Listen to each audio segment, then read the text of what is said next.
Daniel's story. So, can you share, just briefly summarize what you talked about? Okay, when I was 21, I was an exchange student in Russia. I was an atheist. I just went to church for friendship. Oh. The friendship. I just followed. I just go there with my friends. Yeah. But I had a big problem with my landlord there. So but I could not find a room to move. But on the final day, on the last day, some of my classmates just called me on the day. On the day I didn't have a cell phone there, so just called me to my room room phone. They called me my room phone, and then they asked me, did you find a room? No, yeah. So we found a room. Would you like to move there? So I moved there, but during the last day, from the morning in the desperate, it was my first time to pray God from my heart. Because I felt God's presence the first time there. Wow. Awesome. Thank you. Thanks for sharing that. That was a great testimony.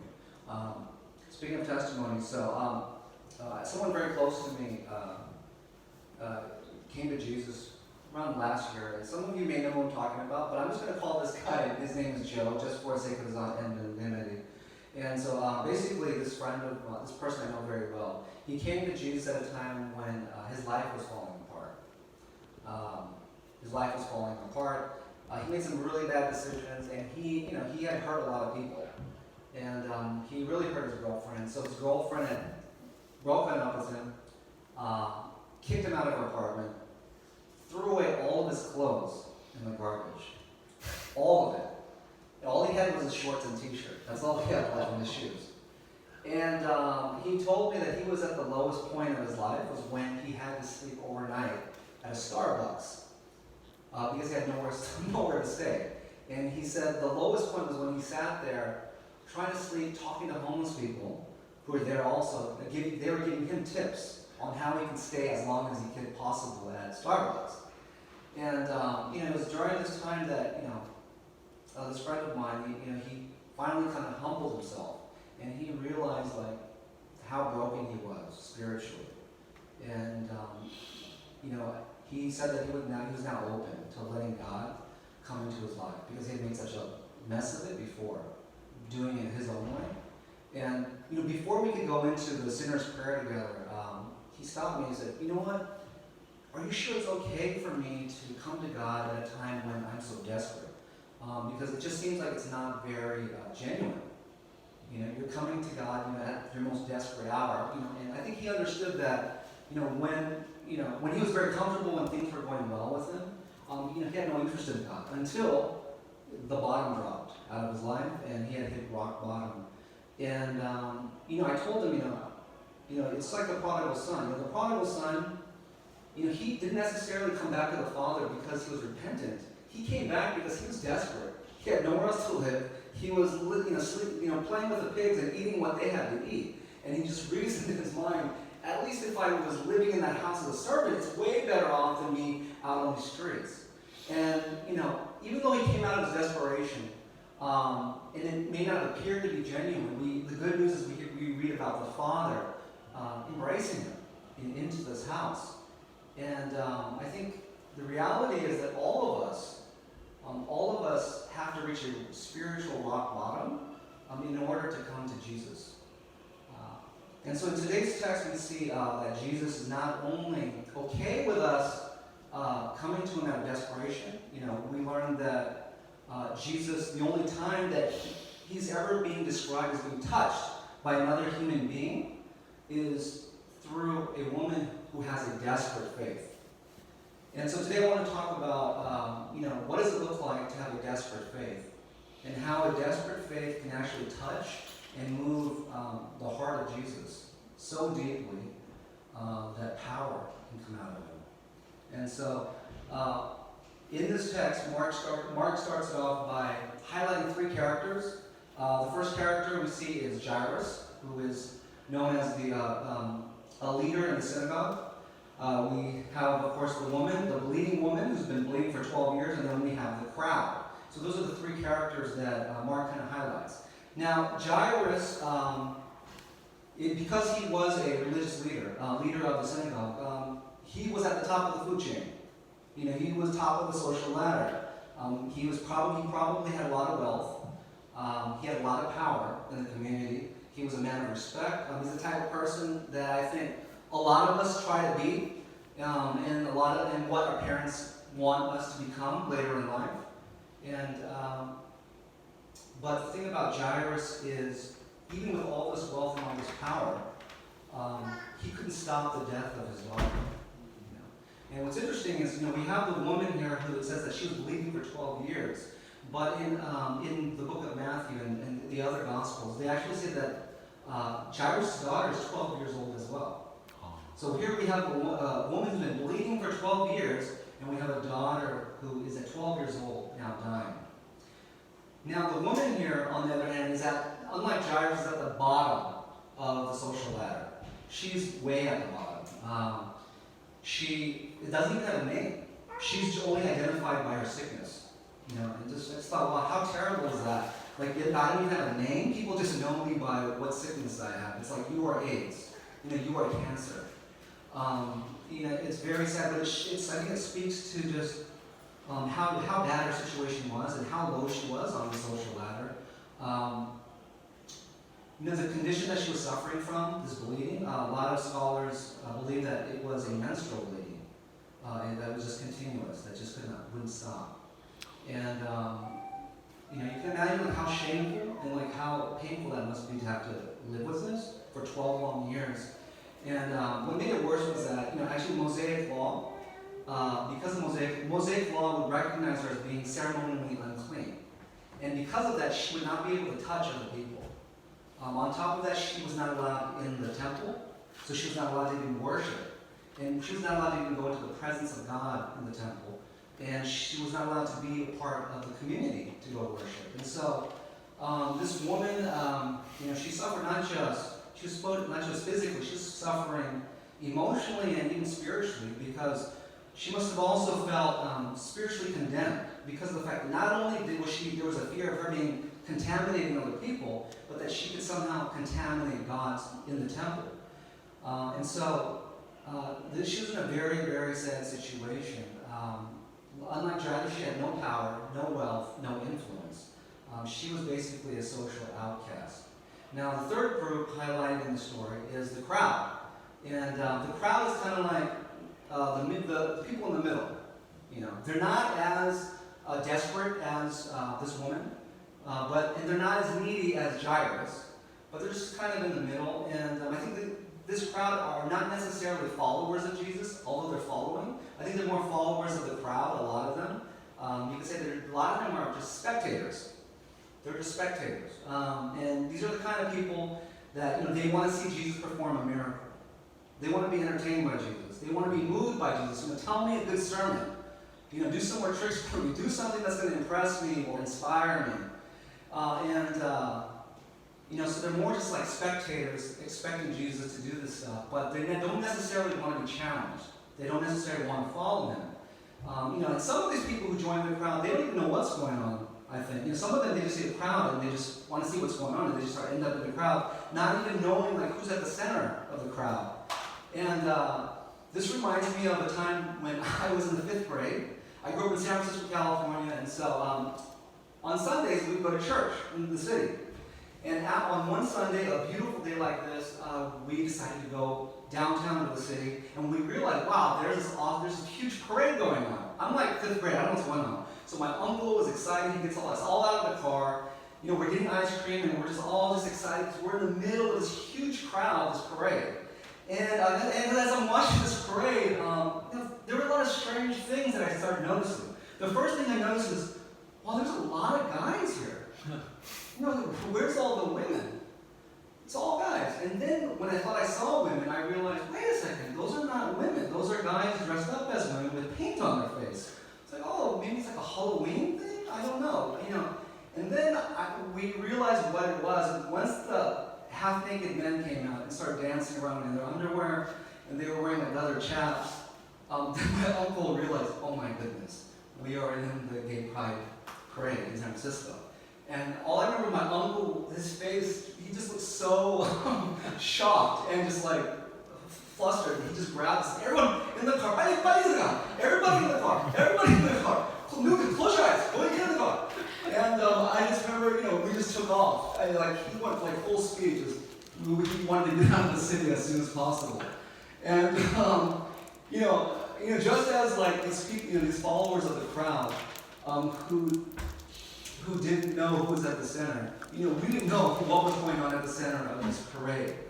And I think for us in the church, I think there's a lot of us who are that way, where we're kind of part of the crowd. We can sit here in the crowd at church every Sunday, and yet we may not actually understand who's at the center of our worship every Sunday. We can go to Sunday service every week, and even sit with the crowd, but we can fail to have a personal encounter with Jesus. In other words, I think we can be spiritually lost even in the crowd here at church. Now, with crowds, I think it's like we assume that bigger is usually better. Obviously, we don't have a very big crowd here at our church. And we equate, I think, with success, with size, and also with popularity. And we think that is better. But if you look in verse 24, it says that the crowd followed and pressed around him. Other translations say that Jesus was actually being crushed or stifled by the crowd. And when I was reading that, it just made me think about how the crowd can often stifle Jesus from working in our lives. Sometimes the big crowd can actually be a distraction. And the thing about Jesus, what we understand about him, is he avoided crowds. That's why he wasn't a big fan of crowds. When the big crowd would form, he would often sneak out of there. There were times when the disciples said, look, Jesus, if you want to be able to make an impact, you've got to be around where all the people are, where the crowd is. But Jesus was not a big fan of the crowds. Instead, he was about personal encounters with people. He wanted to personally interact with every person. So that's why he never did mass healings. He could have easily healed like 5,000 people just by snapping his finger. But notice he never does that. He wants to touch and meet every person individually because he wanted to have that personal encounter. And my question for you today is, have you guys had this personal encounter with God? Do you have that when you come here on Sundays? So you see, a lot of people that day, a lot of them were touching Jesus. They were pressed up around him. A lot of them were technically touching him, but Jesus only recognized one person that touched him, that moved him in such a way that said that power came out of him. That power came out of him. And so, again, my question is, have you experienced God's healing power in your life? I think to experience God's power, we assume that Jesus needs to touch us. No, that Jesus needs to touch us. He needs to give us a sermon, a message that's going to inspire us. Or we want to have these supernatural experiences, these Holy Spirit moments, because we want God to touch us and motivate us and to empower us for like a revival, right? But have you ever considered that, you can actually touch Jesus? That you can actually touch Jesus with your faith when it is so desperate that it moves him. It moves him to say, wait a second, who touched me? And when we come to him with a desperate faith, what happens? His power is unleashed. God's power is unleashed when we're able to touch Jesus with a desperate faith. When this woman touched him, Jesus asked the question, who touched me, right? And the disciples answer the way they normally kind of do, which is like, are you serious? What do you mean, who touched you? You have like 1,000 people crowding around you. Everyone has touched you. But, it was as if Jesus was saying, like, no, this is different. Someone really touched me today. This is very different. Someone really touched me in such a way that power came out of me. And as we read this, I think we have to ask ourselves, what was it about this woman that she was able to tap into Jesus' power? Without even his knowledge, without even his permission, she's able to tap into his power. And I think, the answer is that she had a desperate faith. She had a desperate faith. And you know, how desperate was she? Well, we know for one thing is that she's been bleeding for 12 long years. And that she spent all her money going to different doctors, it said, but she only got worse. I don't know about you, but I'm curious, has any of you guys ever felt like you had a day that was bad that went worse? Have you ever had months where it was bad, but it just got worse? Have you ever had years where it was bad and it just got worse? And you probably went and tried all kinds of things, went to all kinds of people, thought of all kinds of ideas, and just things just kept getting worse and worse. I've had that experience. You know, many years ago, I want to say it's almost like 12 years ago. Many years ago, my life went from bad to worse when I, number one, got let go of my job. And honestly, it was like the second time I got let go in a row. And because I was having difficulty concentrating. Because of that, I got kicked out of my apartment. I didn't know where to live. I had to move into the back of my mom's store. My mom used to fix clothes. She had a little store. I had to move in the back of there. And we had to create like a makeshift room. And I lived there with her. So she had her own room and I had my room. But it was like a makeshift room that we just kind of created back there. There was no shower. And it got much worse when, right at that time when you think it couldn't get any worse, is when I got diagnosed with a really weird bladder disease. And it would cause me to go to the bathroom like every 15, 30 minutes. Like I would have that urge. And there was always this really bad pain right here in the stomach. And I remember I went to so many doctors to try to figure out what this was. And they had different diagnoses. Some called it interstitial cystitis, some called it pelvic floor dysfunction. They had all these theories, but no one really knew what it was, honestly. And I tried so many treatments that were very painful. I don't want to get graphic, but they had, you know, this is a urine. They had to stick things in places that that were very uncomfortable. And in my mind, I was like, I would rather die than have you guys do that to me ever again. I remember I told the doctor, I said, you know, are you open to this other treatment? I said, I would rather be hit by a bus. I said, no, thank you. I'm not doing this anymore. But anyways, that was a tough time for me, where it went from bad to worse. And honestly, one of the doctors prescribed me Vicodin for the pain. And I was only supposed to take one a day. And I was so depressed and unhappy that I was taking like 5 or 6 a day. Because I just wanted to escape from my reality, and this seemed to do it. And you know, eventually, you know, God was able to restore my life. I was able to get on the right medication so that it would now reduce the pain and the inflammation here. I mean, I still have to go to the bathroom a lot, but you know, you kind of notice I'll go in and out. But I can sleep at least, but I can only sleep about 3 to 4 hours at a time, and then you have to go to the bathroom. And so that's where I am right now. So I wasn't fully healed like this woman, but what I will say is that through this experience of suffering, I know what it's like to have a desperate faith. And I can say that faith that I developed during this time of suffering really deepened in my relationship with God. You know, like this woman, I know what it's like to be desperate. And maybe some of you guys can probably relate.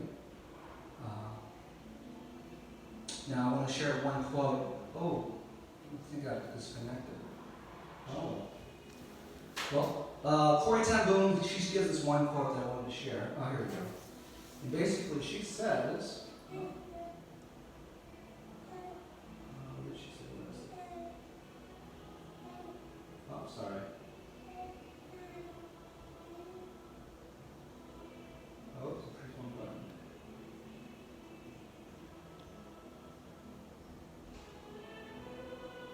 Okay, this is what she said. You may never know that Jesus is all you need until Jesus is all you have. And that's how I felt. I had nothing left but Jesus. And because I had nothing left but Jesus, but I did realize that he was all I really needed. That was the conclusion that I came to. And, you know, in order to get to this point, we have to come to a place of desperation. And I think the problem is we don't like the idea, I think, of coming to this point of desperation. We resist it. We don't like the idea of coming to Jesus when we're desperate. I think most of us would rather come to Jesus standing up rather than on our knees. But if you look at Jairus and this woman, if you read carefully, both of them end up on their knees, at his feet, falling at his feet. Both of them do, out of their desperation. Ideally, I think most of us want to come to God with as much self-respect and dignity that we can hold on to. We don't want to come to God, I think, when in great need. We don't want to be like the prodigal son. I think that's what we resist. But in order to have, I think, a desperate faith that touches Jesus, I think we have to acknowledge not only our desperation, but we have to also recognize our spiritual brokenness and our spiritual poverty. One of the few groups who understands, I think, this principle more than anyone else are those who are in recovery, trying to overcome addiction. In Alcoholics Anonymous and Narcotics Anonymous, they follow 12 steps to recovery. And as I was looking over the steps, I realized, the first 3 steps really reflect like what desperate faith looks like. And so I just want to share that with you guys really quick. Let's see, here we go. Okay, the first step is we admitted we were powerless over our addictions and compulsive behaviors, that our lives had become unmanageable. Number 2, we came to believe that a power greater than ourselves could restore us to sanity. Number 3, we made a decision to turn our lives and our wills over to the care of God. And based on these 3 steps, this woman knew that, number 1, she was powerless over her situation, and that her life was completely unmanageable. She came to believe that only a greater power than herself could restore her to sanity. And finally, she made a decision to turn her life and her will over to the care of God. And by following these 3 simple steps, she unleashes the power of God out of Jesus. And she is healed instantly. And so we have to ask ourselves, where does this incredible faith come from that can pull out the power of Jesus without him even really being, knowing what's going on? Well, we know, number 1, it came out of desperation. But many scholars, they believe that her faith also came from a deeper source, in that it came from an intimate understanding of God's Word. And what I mean by this, in Matthew 9:20, he also described the story of the woman, but he gives a little bit more detail. And the way he describes the details is that he mentions that this woman touched the edge or hem of Jesus' garment. And a lot of scholars believe that the woman was actually reaching for the tassels that hung at the edge of Jesus' prayer shawl. And so, why is this important? Well, I'll just show you. Whoops, let's see, I showed a picture of the prayer shawl. Why is it important? Well, I'm sorry, jeez. Pushing the wrong button. Okay, so this is what the prayer shawl looked like. This is someone drew this. It's not the best drawing, but you get the idea.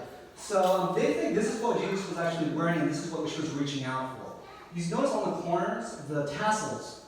Okay, now, the corners are known as the kanaf. And that literally means corner, but also means wings in Hebrew. Now, this is interesting because in Malachi chapter 4, verse 2, in the Old Testament, it says there's a prophecy. And what does that prophecy say? Oh my goodness. Okay, it said, this is what the prophecy says. But for you who fear my name, the Son of Righteousness shall rise with healing in its wings, kanaf. Which is then in Numbers 15:38, it says, speak to the people of Israel and tell them to make tassels on the corners, or kanaf, of their garments throughout their generations, and to put a cord of blue on the tassel of each corner, which is kanaf. So the word kanaf, it's translated both as wings, but also the corners of the garment, where the tassels hang out. And so what this woman was doing, what they believed that she was doing, was she was reaching out for these tassels, the corners of the garment, believing in this passage in Malachi 4:2. She believed that if Jesus was truly the Messiah, because this is a prophecy about the Messiah, if he was truly the Messiah, she thought, if I touched the corners or the wings of his prayer shawl, on these tassels, maybe I can be healed. And when she reached out and touched the kanaf of Jesus' prayer shawl, again, it was not just out of her desperation, but it was out of her intimate knowledge of God's Word and her faith that Jesus was truly the Messiah. And so, as a result of that faith, she gets healed. What's even more interesting, though, is that the tassels, at the kanaf, or four corners of the garments, the kanaf, the tassels actually represented one's identity. So the longer your tassels were, that they hung down, the more religious you were, or the more, it was supposed to signify that you had a closer relationship with God. So the Pharisees back then, Jesus even points this out, he says that, the Pharisees, you walk around with long robes with your tassels hanging down to show how religious you are, how devoted you are. And it would be the equivalent of us walking around with Bibles hanging down from our clothes. That's what it meant. So for her to reach out for the tassels, it meant that she wanted to identify with Jesus. She wanted to identify with him. And that she was aligning herself with Jesus as the Messiah. And in other words, by finding her identity in Jesus, she becomes healed instantly. And my question to you today is, where do you find your identity? Where do you find your identity? What are you reaching for? What tassels in life are you reaching out for? Is it your job or career? Do you believe that you are what you do and how well you do it? Is it in what you own or what you've accomplished? I am what I have. Is it in how you look? Or do you find your identity in how someone looks at you? Where you're so concerned about other people's opinions, whether it be friends, family, your coworkers trying to impress them, or it could be that significant other. That's where you find all your identity, is in how the significant other looks at you. If I depended on that as my identity with my wife, we would be we'd be divorced by now, I think. To be honest, it doesn't last. It's like that honeymoon stage doesn't last all the time. You can't. The point is you can't rely your identity. Your identity cannot be relied on another human being. Our identity is meant to be placed in Jesus, and Jesus alone. And you know that you found your identity in the wrong place when you feel crushed, when you don't meet those expectations. The whole story of this woman who's bleeding is supposed to show us that all of us are spiritually bleeding. It's like as if the life is bleeding out of us because of our sin. And just as she was ostracized and isolated from her relationship with God and people, sin does the same thing with us, right? Sin isolates us. It gets in the way with our relationship with one another, and it gets in the way with our relationship with God. And for 12 long years, we see this woman, was not allowed to touch anyone. But one day, this one awesome day, she touches Jesus, and what happens? By her touching Jesus, she becomes restored back into her relationship with God, so that she can now go back to the temple and worship him with the community, with the rest of the people. She becomes fully restored, not just physically, but she gets restored socially, emotionally, and spiritually, just by touching Jesus. Like this woman, I know some of you guys may have spent a lot of money, a lot of time, a lot of energy trying to satisfy your souls with things that are not fulfilling. Everything except Jesus. And perhaps, some of you guys may be struggling with a sin in your life that makes you feel separated from other people and separated from God. And perhaps now some of you guys are at a point of desperation. It's like, what else can I do to get better? I've tried everything in life. Nothing seems to satisfy. And, if you are at the point of desperation, it's not a bad thing. We often feel like it's a terrible thing, like I'm desperate. But in the eyes of God, this is great news. Because it's the only thing that can touch Jesus more than anything else in life is desperate faith. What happens when desperate faith touches Jesus? It's that power comes out of him. That power flows into our lives. What kind of power is this? We're talking about not any kind of power. We're talking about life-transforming power, wonder-working power, resurrection power. And this is something that we can experience when we commit ourselves to finding our identity, I think, and only in Jesus and nothing else in this world. When we come to Him with a faith that is desperate. So, at this time, I just want everyone to just kind of close our eyes and just kind of reflect, on this message, and just ask yourself,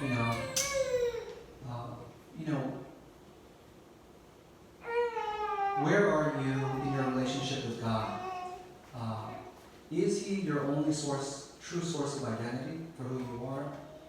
And are you desperate? Are you hungry to experience Him on a more deeper level?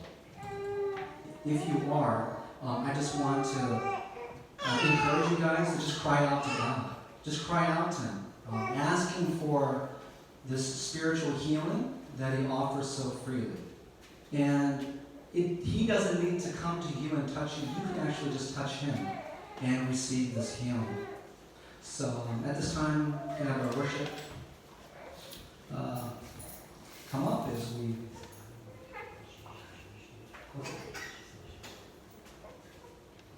Lord, I need you. You can just sing, yeah. You guys know the song, Lord, I Need You? We're going to sing, that's a very appropriate song, I think. So let's close with that song.